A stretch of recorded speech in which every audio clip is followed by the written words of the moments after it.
For someone looking for a craftsman home within central Boulder without spending a fortune, Goss Grove might be the place to start looking. I'm Ian. I grew up just down the road in Table Mesa, and I help buyers and sellers locally because I truly believe this is one of the best places in the country to live. If you're starting a search for a craftsman home, this is a great place to start. Goss Grove is super walkable, really charming, and there's just a ton to do here. Let's get into what makes this neighborhood so unique. For starters, Goss Grove is one of Boulder's oldest neighborhoods, and the place has history. Redlining and other discriminatory housing practices did take place here. As a result, there was a concentration of Boulder's African American community into what we now call Goss Grove. This house, for instance, was built in 1921 by the Flowers family.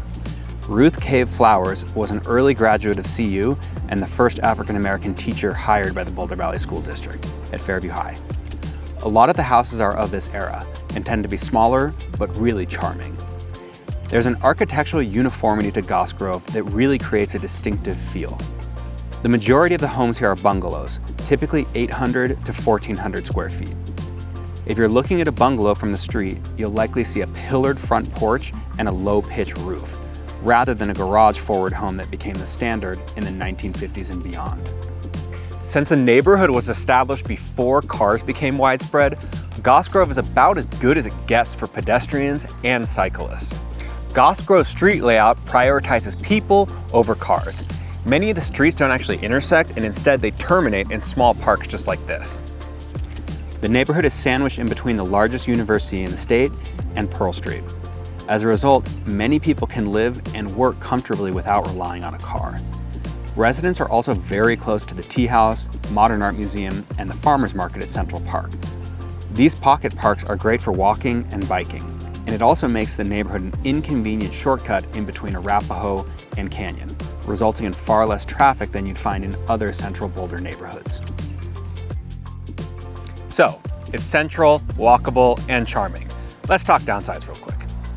Firstly, and this might not apply to you, is there just aren't many larger homes here, and almost no homes that have garages.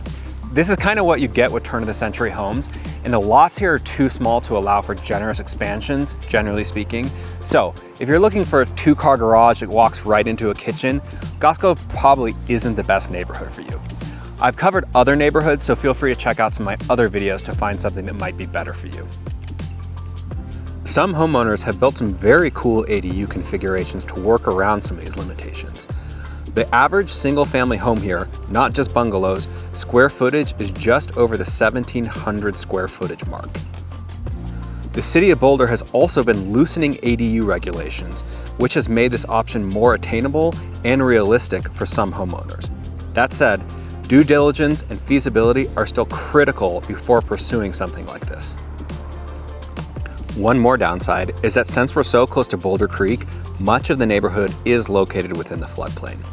Make sure to do your research here, as floodplains can affect insurance cost, financing ability, and potentially long-term appreciation.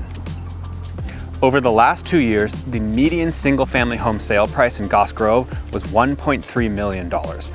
This lines up very closely with the Boulder average, so you're definitely paying a little bit of a premium on a price per square footage basis to be in such a wonderful and cool neighborhood. Ultimately, with its smaller lots, floodplain considerations, and historic character, this is a real less is more type of neighborhood. The value lies in location, walkability, and beautiful architecture rather than in raw square footage. I'm Ian with House Einstein, and thank you for watching. If you would like to tour the neighborhood or you have any questions about your local real estate needs, please reach out. My contact information is below.